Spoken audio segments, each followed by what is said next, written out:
श्री राधे कृष्णा और सुखिया मालन की कहानी। सभी भक्तों से कहना है कि हमारे YouTube देहाती अनमोल कहानी चैनल की तरफ से सभी के लिए जय श्री राधे जय श्री कृष्णा। भक्तों, हमारे YouTube चैनल पर हर रोज कहानी व लीलाएं आती रहती हैं। भक्तों, आप सबसे कहना है कि हम आपकी सेवा करते हैं, इसलिए कहना है कि हमारे चैनल को सब्सक्राइब जरूर करें, जैसे कि आपके मोबाइल फोन पर हमारे चैनल की नोटिफिकेशन पहुंचती रहे। भक्तों, बहुत अच्छी कहानी है, इस कहानी को आप पूरा जरूर सुने। चलो चलते हैं आगे। प्रोप्राइटर है प्रमोद यादव, ग्राम बादरी वाले। जय श्री राधे कृष्णा। ध्यान देना, श्री कृष्ण और सुखिया मालन की कहानी। ये बात उस समय की है जब श्री कृष्ण बालक के रूप में थे।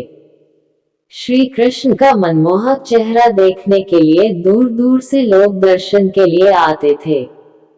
मैया यशोदा हमेशा नन्हे बालक कान्हा की नजर उतारती रहती थी। ब्रजधाम, मथुरा, बरसाना के लोग कान्हा के सुंदर रूप का ही वर्णन करते रहते थे। ब्रजधाम में एक सुखिया नाम की मालिन आती थी। वह फल, फूल और सब्जी बेचकर अपना गुजारा किया करती थी। ब्रजधाम में सुखिया जब भी गोपियों से मिलती तो वो उनसे नंदलाला के बारे में पूछा करती थी। बाल कृष्ण की लीला सुनने में सुखिया को बहुत आनंद आता था।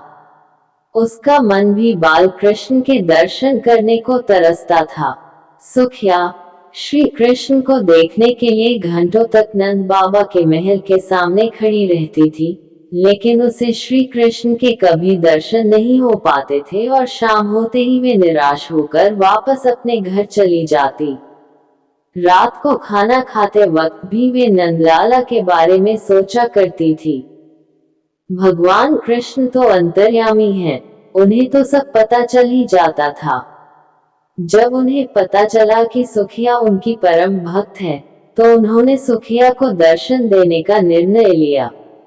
अगले दिन सुखिया ने नंद महल के सामने आवाज दी, फल ले लो फल। सुखिया की आवाज सुनकर श्री कृष्ण दौड़े चले आए।